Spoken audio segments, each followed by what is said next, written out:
Salut, salut, merci pour le meilleur.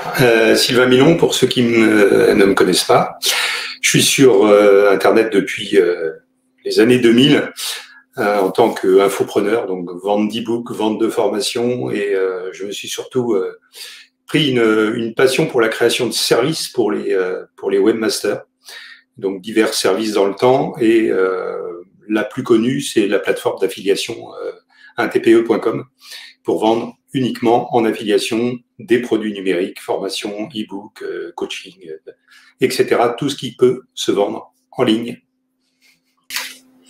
Ouais, mais je vais pas intervenir là-dessus. Je vais revenir aux bases parce que dans les interventions, on a eu pas mal d'acronymes et de termes anglophones. Le problème, c'est que quand on débute, en faisant ça, on a un petit peu de mal à suivre parce qu'il me semblait que les premières questions, alors après, pour ceux qui ont une petite expérience, évidemment, on arrive à suivre, entre autres ce qu'a dit Yvan, mais quand on débute, j'ai l'impression on peut être un peu perdu parce qu'il y a des questions là qui reviennent. Oui. Sur, on veut acquérir des leads, qu'est-ce qu'on fait? Déjà, il faut une page de capture, il faut un autorépondeur, il faut un logiciel qui puisse permettre d'envoyer les leads derrière. Alors là, on est vraiment sur le basique, mais c'est quand même par ça qu'on doit commencer. Et où est-ce qu'on prend ces outils-là? Est-ce qu'on les prend sur les outils tout intégrés, donc System.io, LearnyBox et compagnie?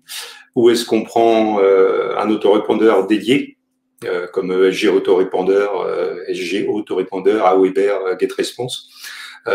Quel choix faire? Est-ce que on prend un système intégré et on y intègre un autorépondeur externe? Là, j'ai vu passer un commentaire d'une personne qui disait que sur son système tout intégré, il avait été banni de l'envoi d'email. Moi, j'aurais plutôt tendance à dire, même si c'est un peu plus compliqué, vaut mieux avoir un autorépondeur dédié.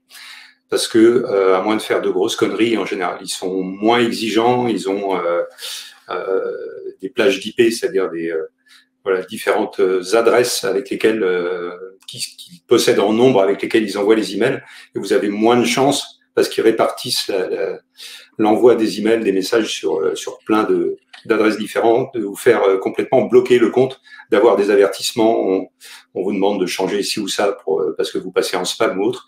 Et je pense qu'il est moins dangereux de passer par un autorépondeur dédié qui a forcément un coût en plus, que de passer par des systèmes tout en un où si on vous bloque, on peut même vous fermer votre compte. Et là, vous passez, vous perdez à la fois le compte, les pages que vous avez créées, et éventuellement les formations qui sont dedans, etc. Donc, ça me paraît un peu plus dangereux. Après, ça n'est que mon avis personnel. Mais pour répondre aux premières questions qui sont apparues, comment on débute? On commence déjà par mettre en place ou se faire aider pour mettre en place un système qui peut capturer ces emails, donc en faire des listes à qui on peut écrire ensuite, et commencer à créer à partir de là son système de vente avec, comme le disait Yvan, un tunnel de vente, tester des vidéos, des pages texte, etc. Mais la base, c'est quand même de mettre en place d'abord le système et ensuite de créer le système marketing qui va bien aller derrière. Je ne sais pas si j'ai été très, très clair, mais tu peux le faire aussi sur YouTube, tu peux le faire sur Telegram. Tu as plein de possibilités de le faire, de trouver, finalement, c'est de monter une communauté, d'avoir des prospects qui sont intéressés par le produit que tu veux proposer et y aller directement avec le lien d'affiliation, voir si ça transforme avant de monter tout un autre système. Non, c'est pas ça. C'est que la question me gêne, c'est pas forcément qu'est-ce qui fonctionne le mieux, c'est combien vous pouvez gagner. C'est que sur l'affiliation, tout à l'heure, Gabriel, tu parlais de l'affiliation Amazon. Il y a longtemps que j'en ai pas fait, j'ai plus de compte, mais il me semble que les commissions, c'est entre 3 et 10% maxi. Ouais, vraiment maximum, ouais. Donc, en vendant un couteau suisse à 20 euros, finalement, vous n'allez rien gagner. C'est bien sur du gros volume, ou si vous avez vraiment du trafic généraliste, que vous avez, qui n'est pas vraiment ciblé, qui peut s'adresser à une cible assez large et que vous arrivez à définir quel produit fonctionne le mieux sur cette cible-là, produit physique, éventuellement, vous pouvez y aller sur des produits Amazon, ou alors créer un blog, mais là, on rentre dans un système plus compliqué, thématique sur les aquariums et vendre tous les accessoires d'aquarium. Mais n'empêche que les commissions sur les produits physiques sont beaucoup plus faibles que sur les produits numériques. Là, on vend tous des produits numériques. En général, les commissions, c'est entre, allez, on va dire 30%. C'est rare de descendre en dessous de 30% de commission sur le prix hors taxe d'un produit numérique, et ça peut aller jusqu'à parfois 90% pour quelqu'un qui veut lancer un petit produit ou faire connaître son produit et donner le maximum aux affiliés pour qu'ils le diffusent. Donc c'est moins une question de qu'est-ce qui est le plus facile à vendre, mais combien vous voulez gagner. C'est-à-dire que sur deux produits, si vous vendez 2 produits physiques ou 2 produits numériques, il y a de grandes chances que vous gagnez pratiquement 50% ou 100 fois plus, ou 100% de plus. 100 fois plus, ça va être difficile, avec des produits numériques qu'avec des produits physiques. Je voulais revenir sur un petit truc, sur la question précédente, où on a débattu de comment diffuser des liens d'affiliation en organique sur les réseaux sociaux, etc. Il y a une erreur qui revient continuellement sur la pratique de l'affiliation par les débutants, c'est d'aller arroser tous les réseaux sociaux en postant directement ou les commentaires de blog, etc., des liens d'affiliation. C'est extrêmement négatif parce que premièrement, les plateformes d'affiliation au fil du temps se font bloquer complètement sur les réseaux. Donc, c'est beaucoup plus difficile après pour vous de faire de l'affiliation. Même parfois, moi, je vois sur un TPE des produits qui ont été énormément diffusés en lien direct sur certains réseaux. On va citer Facebook, par exemple. Eh bien, Facebook arrive à bloquer uniquement le lien d'affiliation de ce produit-là. Donc, en fait, en faisant ça, vous flinguez l'avenir d'un produit parce que vous le diffusez en masse sur les réseaux sociaux sans prendre de précautions. Tout à l'heure, on parlait de messages DM. En fait, ce sont des messages privés que vous pouvez envoyer aux gens, quels que soient les réseaux. Donc, vous les contactez, vous créez une communauté, vous mettez du contenu gratuit et ensuite, vous commencez à travailler vos prospects pour les emmener vers un lien d'affiliation et qu'ils achètent le produit. Mais évitez de balancer directement des liens d'affiliation en disant plus je vais en diffuser, plus je vais en balancer partout et plus je vais avoir de ventes. En général, si vous faites ça, c'est 0 vente. Les gens qui vont vous acheter, ce sont des gens qui vont vous faire confiance. Donc des gens qui ont déjà une relation avec vous, qui ont vu votre contenu gratuit, qui vous ont vu intervenir sur des groupes Facebook, créer un compte TikTok sur une thématique particulière ou un compte Facebook, un compte YouTube par exemple, où vous mettez du contenu intéressant, du contenu pertinent dans une thématique. Et là, vous allez pouvoir commencer à rentrer en contact avec vos prospects et les envoyer vers les pages de vente de produits en affiliation. Mais surtout pas avant. Parce que vous grillez le produit, vous grillez vos chances de leur vendre quoi que ce soit, et en plus, vous pouvez même vous faire fermer vos comptes sur les réseaux sociaux. Voilà, c'était une parenthèse. Parfait. J'ai vu une question qui passait, si je peux me permettre, un peu dans la continuité de ce dont on vient de débattre. C'est Stéphane Munier qui a demandé 2 fois si on doit tester les produits que l'on vend en affiliation. Alors moi, je vais vous laisser répondre. Je répondrai simplement, c'est à la fois une question d'éthique. Il y a des personnes qui veulent absolument acheter et tester les produits avant de les vendre. Moi, je travaille souvent avec des partenariats, donc je fais confiance aux personnes qui me proposent d'envoyer du trafic sur leurs produits. Mais effectivement, ça peut être un débat. Est-ce qu'on doit vraiment bien connaître le produit que l'on diffuse, ou est-ce qu'on doit faire absolument confiance presque de façon aveugle au vendeur qui va nous proposer une affiliation? Déjà, toi, ça risque de te coûter un petit peu cher avec toute l'affiliation que tu envoies tout le temps. Si tu devais acheter tous les produits, mec, tu ferais pas beaucoup d'argent, je crois. Je demandais l'accès gratuit. J'allais dire, il y a peu de temps, il y a quelques jours, on a discuté avec Tom des douleurs des gens. Et effectivement, les douleurs auxquelles on pense le plus, c'est la perte de poids, gagner de l'argent, trouver une compagne ou un compagnon. Mais il y a aussi d'autres douleurs en dehors des problèmes qui sont liés à des modes. Là, comment se servir de l'IA, effectivement, c'est à la mode en ce moment et il y a un gros marché dessus, mais ça risque de se tasser dans le temps ou avec les outils qui vont être développés. Mais recherchez une douleur, ou si vous êtes compétent dans quelque chose, ou si vous avez une expérience pour avoir arrêté de fumer avec telle ou telle méthode, bah, vous allez être passionné et vous allez avoir beaucoup plus de facilité à vendre cette douleur-là, la résolution de cette douleur-là aux autres, que d'aller sur un produit sur lequel vous ne connaissez rien. Alors, si je peux intervenir, j'ai une expérience récente sur les groupes Telegram que j'ai fait avec Roman, dit comme Friend Touch. Enfin, c'est plus cette marque-là, il l'a vendue à Michael, mais que vous connaissez tous, si vous le connaissez sous cette marque. Il s'est intéressé aux ads, aux publicités. Alors, je vais essayer de ne pas utiliser de termes anglophones, parce que tout à l'heure, on avait aussi VSL, Video Sell Letter. Ce sont les vidéos avec le texte qui défile et une voix off qui lit le texte. Pour ceux qui ne savent pas ce que c'est, voilà, c'est fait. Et donc, j'ai testé les publicités de Telegram.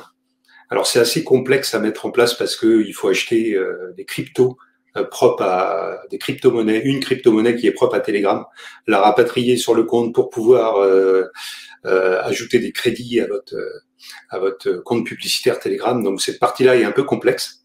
Sauf que, pour compléter ce que disait Alexis, c'est encore plus facile que d'aller contacter les groupes avec beaucoup de personnes. C'est que vous ne pouvez faire de la publicité sur Telegram qu'en visant des comptes qui ont plus de 1000 abonnés actifs. Et ce qui fait que si vous cherchez sur Google ou au travers avec différentes astuces sur Telegram, vous réussissez à trouver des comptes dans votre thématique. Dans la thématique que vous visez, on va prendre le turf, par exemple, les paris hippiques. Il y a pas mal de comptes avec 1000, 2000, 5000, 10 000, voire 50 000 abonnés. Et vous pouvez viser uniquement ces comptes-là avec votre publicité. Et donc, vous allez aller finalement, vous allez aller voler, entre guillemets, les abonnés de ces comptes Telegram-là pour les rapatrier dans votre compte Telegram à vous. Parce que, dans votre groupe Telegram à vous. Parce que la seule façon de faire de la publicité sur Telegram, c'est d'aller faire de la publicité dans les groupes, enfin dans les canaux d'autres personnes, et de les inciter à venir s'inscrire dans votre propre canal. Et pour l'instant, les prix sont relativement ridicules. Ça peut aller de quelques centimes d'euros à 10, 15, 50 centimes d'euros par nouvel abonné. Donc moi, j'ai fait des tests, j'ai réussi à rapatrier dans un compte marketing et un compte paris sportif des centaines de personnes pour moins de 200 euros. Donc pour l'instant, voilà, si vous arrivez à bien mettre en place ce processus, c'est relativement abordable. Et ensuite, eh bien, comme vous avez un groupe, un canal Telegram qui parle de tel sujet, de telle thématique, bah là, vous avez un début de communauté. Vous pouvez continuer comme ça pendant des mois à éventuellement faire de la publicité si vous rentabilisez et que vous pouvez utiliser cet argent-là pour grossir votre compte Telegram. Et au bout d'un moment, vous allez avoir des milliers, voire plus d'abonnés sur une thématique en particulier dans votre compte Telegram, avec lesquels vous allez pouvoir, sur lesquels vous allez pouvoir diffuser des produits en affiliation ou créer votre propre produit pour leur vendre, etc. Donc là, il y a vraiment une opportunité avec les publicités Telegram en ce moment. Avant que les prix n'augmentent, parce que c'est, pour finir, c'est facturé au CPM, donc au coût par 1000. Et actuellement, les coûts par 1000 vues de votre publicité sont relativement faibles, mais c'est en train d'augmenter parce qu'il y a de plus en plus d'annonceurs. Et comme c'est aux enchères, les coûts sont en train d'augmenter. Donc si vous pouvez le faire, faut en profiter maintenant. C'est un système qui permet de prendre des vidéos sur YouTube sur une thématique. On va prendre l'élevage de chiens pour faire classique, ou le dressage de chiots plutôt. Et vous prenez une vidéo de quelqu'un d'autre sur YouTube, de n'importe qui, avec une vidéo qu'on peut partager, évidemment. Donc, il n'y a pas de problème de droit d'intégration. Et en dessous, sur la même page, vous pouvez mettre une publicité, donc un lien d'affiliation vers une formation sur le dressage de chiots et diffuser cette page-là. Donc, c'est pas directement une page de vente, c'est pas directement un lien d'affiliation et ça permet de passer au travers de certains filtres ou d'être diffusé sur Facebook. Et il y a toujours James pour poser une question que personne s'attend. Oh la vache. La question de James, quelle est l'origine du nom VD55 ? Simplement, à un moment, je me suis amusé à acheter des noms de domaine courts. J'en ai quelques-uns une espèce de prémonition, parce que c'est maintenant strictement, c'est très difficile de trouver des noms de domaine de 4 lettres, j'en ai même de 3 lettres. Si vous cherchez, faut chercher pendant des heures pour en trouver. Alors celui-là, il est pas terrible parce qu'il veut rien dire, mais j'en ai d'autres qui sont un peu plus sympas. Et voilà, en fait, c'est juste une question de hasard. Celui-là était disponible. Je me suis dit, c'est court, c'est facile à retenir. Et comme le principe du système de ces pages vidéo, ce sont des liens courts. Donc comme Bitly, par exemple, si vous utilisez des systèmes pour raccourcir des liens de pages internet relativement longues pour les diffuser, bah là c'est la même chose, mais pour des vidéos. Donc le nom de domaine devant avait besoin d'être court pour que le lien total reste court. Mais il y a un gros avantage à l'affiliation aussi, si vous débutez, c'est que vous pouvez tester 30 produits différents dans 30 thématiques différentes. Si vous êtes obligé de créer, de monter votre propre produit, vous allez le faire une fois, 2 fois. Si ça fonctionne pas, vous allez être dégoûté, vous allez aller chercher un job en intérim. Mais alors qu'avec l'affiliation, vous pouvez prendre un produit dans le dressage de chiots, dans l'amaigrissement, dans le make-money, enfin dans le comment faire de l'argent, comment créer son jardin sur sa terrasse, et vous testez, vous voyez si ça correspond à l'audience que vous avez choisie ou à laquelle vous avez accès. Ça fonctionne pas, et à un moment donné, vous allez trouver le bon accord entre l'audience que vous pouvez générer, auquel vous avez accès, ou que vous pouvez générer, et le produit qui va se vendre à cette audience-là. Et c'est l'affiliation, c'est une des seules façons de tester de façon pertinente, de faire des tests sur différentes thématiques et différents produits, parce que vous pouvez pas vous-même créer des tonnes de produits dans des tas de thèmes différents. Donc pour débuter, on va dire que c'est assez idéal, même si ensuite vous avez de beaux succès et vous allez créer votre propre produit pour gagner plus ou pour flatter votre ego, par exemple. Et malheureusement, pour être un peu critique, dans les, on va dire, 5 ou 7 dernières années, il y a eu beaucoup de formations et d'incitations auprès des prospects et des débutants à créer leurs propres produits. L'inconvénient de ça, comme disait Tom tout de suite, c'est que ça prend énormément de temps. Et on a vu pas mal de personnes dépenser beaucoup d'argent, passer énormément de temps, acheter X formations pour pouvoir créer leurs propres produits, qui à la fin ne se vendaient pas parce que soit il n'y avait pas de marché, soit ils sont incapables de faire du marketing. Il y a une chose importante aussi, alors ça me vient en le disant, c'est lorsque vous apprenez à faire du marketing, que vous le faites pour votre propre produit ou que vous le fassiez pour un produit en affiliation, il va falloir que vous ayez les mêmes capacités d'inciter vos prospects à acheter le produit. Sauf que si vous commencez à créer un produit et que vous n'avez aucune compétence en marketing, vous allez faire le même chemin, sauf que vous allez passer 1, 2, 3, 4 mois et parfois plus à créer un produit, et vous allez ensuite être obligé d'attendre, de faire des tests, de peaufiner votre marketing, de parfois ne pas y arriver ou d'avoir créé un produit qui ne correspond à personne avant de toucher vos premiers revenus.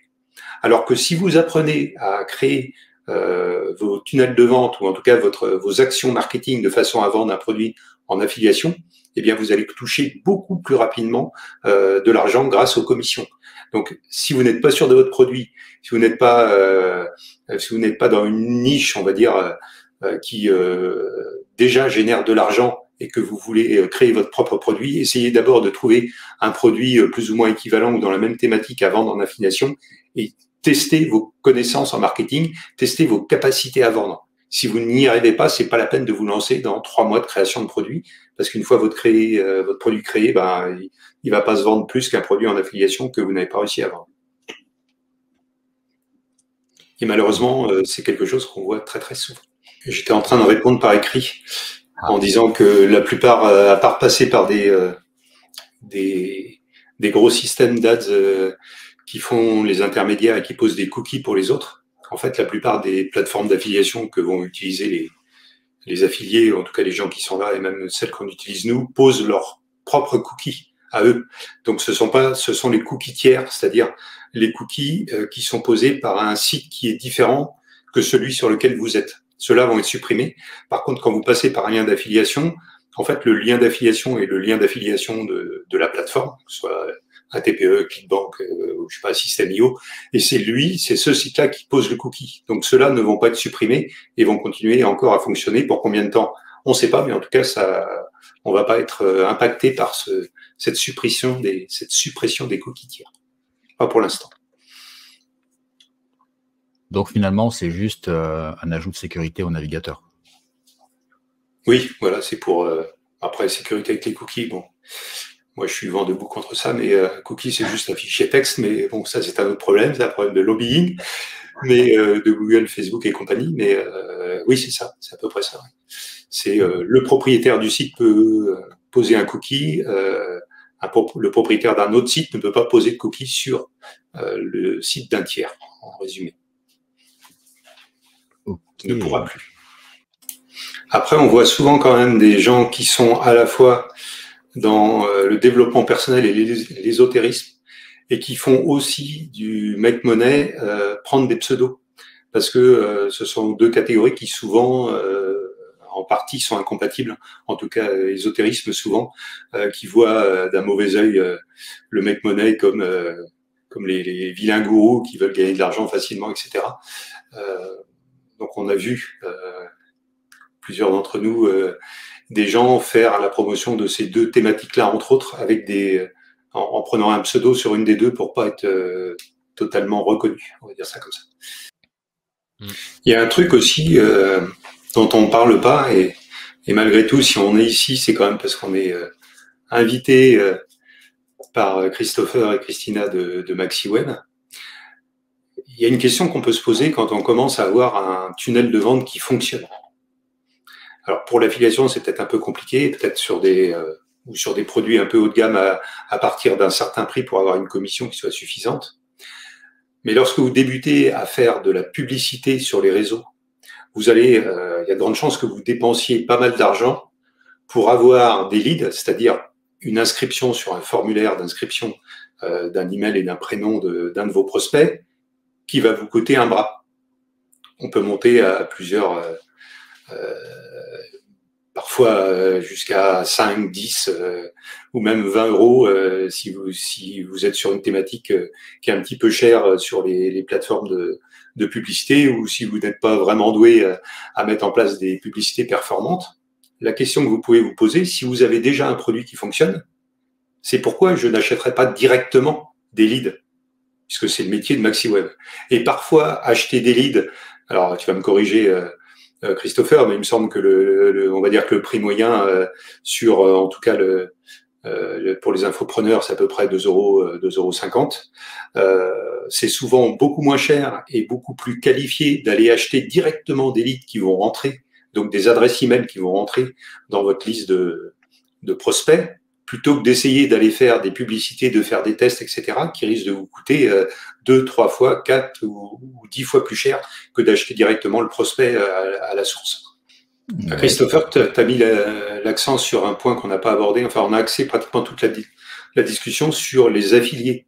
Mais effectivement, oui. On peut aussi se placer de l'autre côté. C'est-à-dire que si vous êtes dans ce live et que vous avez des produits, il ne faut pas hésiter à aller sur des plateformes ou créer une offre d'affiliation de façon à avoir des gens qui vont aller vendre votre produit pour vous, et là, ça vous coûte rien. Enfin, ça vous coûte rien. Ça vous coûte la commission que vous allez verser à cette personne, mais vous n'allez pas avancer d'argent puisque c'est une fois que la vente sera réalisée que vous allez donner sa part de commission à votre affilié, et de toute façon, ce sont des ventes que vous n'auriez probablement jamais fait vous-même, parce que les prospects de vos affiliés, il y a de grandes chances que vous ne les connaissiez pas vous-même.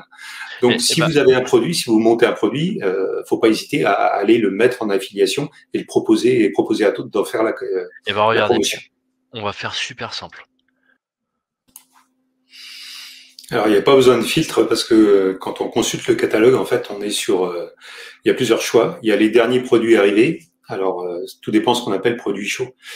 Si ce sont les derniers produits inscrits, il suffit de faire les nouveaux produits dans la marketplace, dans le catalogue.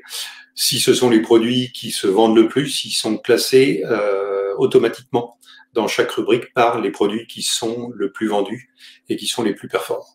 Donc, il n'y a pas besoin de rajouter de filtres supplémentaires, il suffit de consulter les rubriques telles qu'elles sont. Et après, comme le précisait Gabriel tout à l'heure, vous pouvez faire attention, effectivement, parce qu'un produit, ça peut être trompeur. Vous pouvez avoir des produits sur toutes les plateformes, dans tous les domaines d'ailleurs, qui sont énormément vendus parce que l'affilié ou le vendeur est un très bon marketeur. Sauf que si vous voyez dans la fiche produit que les remboursements sont de 30%, le vendeur ou l'affilié a beau être excellent et savoir vendre le produit, n'empêche que c'est pas un bon produit derrière. Donc faites attention, effectivement, un des paramètres les plus importants, c'est le taux de remboursement.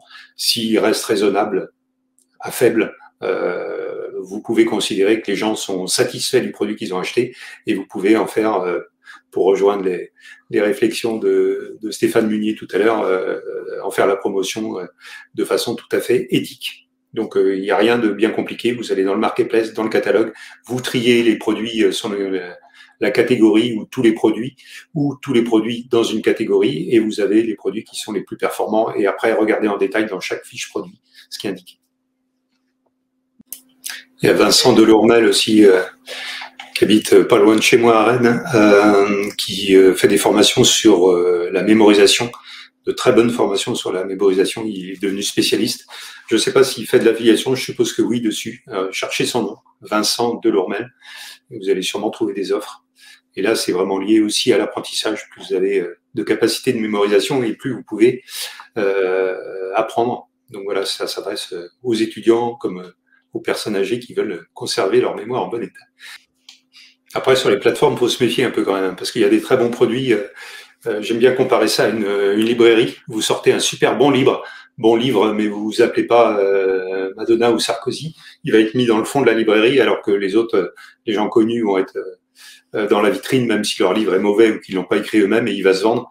Et sur les plateformes, vous avez aussi des bons produits qui ont jamais été vendus parce que ni les affiliés ne l'ont pas vu et le vendeur a fait aucun effort pour le mettre en avant. Donc, c'est à peser